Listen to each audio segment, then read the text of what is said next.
Everyone, welcome back to another day of my life. আজকে সকালটা শুরু হলো উইথ হেলদি ব্রেকফাস্ট উপমা দিয়ে। আর এখন আমি চলে এসেছি আমাদের ব্রাইডের হাজব্যান্ডের বাড়িতে। সেখানে গেছিলাম আমরা হলদির তত্ত্ব দিতে। আর দেখতেই পাচ্ছ ওখানে হলদি ফাংশনের কত সুন্দরভাবে ডেকোর করেছে।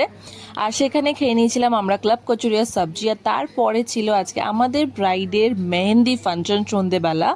সো দেখতেই পেলে কত সুন্দরভাবে ডেকোরটা করেছে। সো সকালবেলা হলদি ফাংশনে গিয়ে আমরা তত্ত্ব দিয়ে তারপরে দুপুরবেলা একটু রেস্ট করে আমি সন্ধ্যাবেলা রেডি হয়ে গেছি। আর এটা হচ্ছে আমার হলদি ফাংশনের আউটফিট। অবশ্যই কমেন্ট করে জানিও যে আমাকে কেমন লাগছে। আর তারপরে এখানে শুরু হয়ে গেল মেহেন্দি ফাংশন। দেখতেই পাচ্ছ আমরা সবাই চলে এসেছি আর কত সুন্দরভাবে সাজিয়েছে। আর এখানে আমাদের মিষ্টি ব্রাইড বসে পড়েছে মেহেন্দি পরতে। আর প্রায় 5 থেকে 6 ঘন্টা লেগেছে খালি মেহেন্দি পরতে, বিকজ এটা হচ্ছে ব্রাইডাল মেহেন্দি।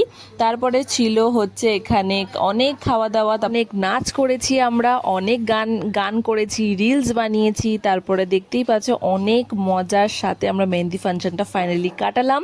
সো দেখা হচ্ছে তোমাদের সাথে আবার একটা নতুন ওয়েডিং সিরিজ নিয়ে। সো চলো দেখা হচ্ছে নতুন মিনি ব্লগে। বাই।